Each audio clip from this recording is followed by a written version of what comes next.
ماہ سیام رمضان المبارک اپنی تمام توانائیوں کے ساتھ جلوہ ساماں ہوا، نور بانٹتا ہوا، اجالے بکھیرتا ہوا ہم سے رخصت ہوا۔ اللہ جل شانہ نے اس ماہ منور میں ہمیں جن توفیقات سے مالا مال کیا، نیکی، تقوی اور دیگر امور خیر کی سعادت ہمارا مقسوم ہوئی، تو ہم اللہ کی بارگاہ میں یہ دعا کریں کہ ماہ سیام گزرنے کے بعد بھی وہ اعمال خیر ہماری زندگی کا حصہ رہیں۔ کہیں ایسا نہ ہو کہ جو محنت سے، فاقہ کشی سے، راتوں کے قیام سے، غد بصر سے اور دیگر اعمال خیر سے ہم نے برکات پائیں، وہ ماہ سیام کے گزرنے کے بعد ہم گواہ بیٹھیں۔ قرآن مجید نے اس عورت کی مثال بیان کی ہے جس کا توازن عقلی ٹھیک نہیں تھا اور سارا دن چرخہ کاٹتی رہتی اور شام کو اپنے ہاتھ سے کاتا ہوا سوت ریزہ ریزہ کر دیتی۔ فرمایا تم اس عورت کی طرح نہ ہو جانا۔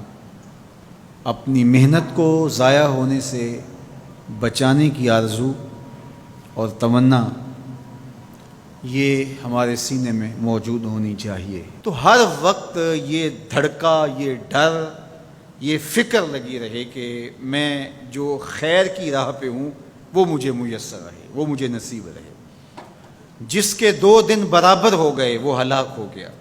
ہر آنے والا دن گزرے ہوئے دن سے بہتر ہونا چاہیے۔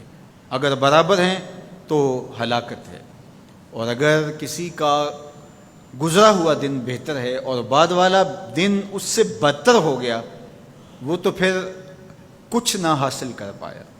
تو رمضان المبارک کے اندر ہمیں جو برکات حاصل ہوئیں، ہمیں جو نور ملا، ہمیں جو اجالے حاصل ہوئے، ہم اپنا محاسبہ کریں کہ کیا وہ ہمیں اب بھی میسر ہیں، یا یہ کہ آج ہم دوبارہ اسی زندگی کی طرف پلٹ کے آگے ہیں۔ ماہ سیام میں جس زندگی کا نور ہمیں نصیب ہوا تھا، جو روشنیاں ملی تھی، ہم بالکل ان کو کھو چکے ہیں، اور 29 شعبان کو ہم جہاں کھڑے تھے، 1 شوال کو بھی ہم وہیں کھڑے ہیں۔ تو پھر یہ بات سوچنے کی ہے۔ کوئی شخص کسی ڈاکٹر کے پاس جا کے علاج معالجہ کرواتا ہے اور وہ 1 مہینے یا 2 مہینہ تک اس کو دوا دیتا ہے، اور دوا کے بعد وہ کہتا ہے اب دوائی تم چھوڑ دو اس لیے کہ تم صحت یاب ہو چکے ہو۔ تو دوائی چھوڑنے کے بعد پھر دوبارہ وہ مرض لوٹ آتا ہے، عود کر آتا ہے، تو پھر اس کا مطلب یہ ہے کہ اس کو شفا نہیں ملی، اور پھر ڈاکٹر اس کو کہے کہ نہیں چلو 1 ماہ پھر دوائی لے لو، اور 1 ماہ دوائی استعمال کرنے کے بعد پھر دوبارہ وہ وہیں کھڑا ہوتا ہے، اور تیسرے ماہ، چوتھے ماہ، تو پھر وہ دوائی کارگر تو نہ ہوئی کہ جب تک دوائی آپ لیتے رہے تب تک تو بہتری رہی، اور جب دوائی چھوڑ دی تو پھر وہیں کے وہیں رہے۔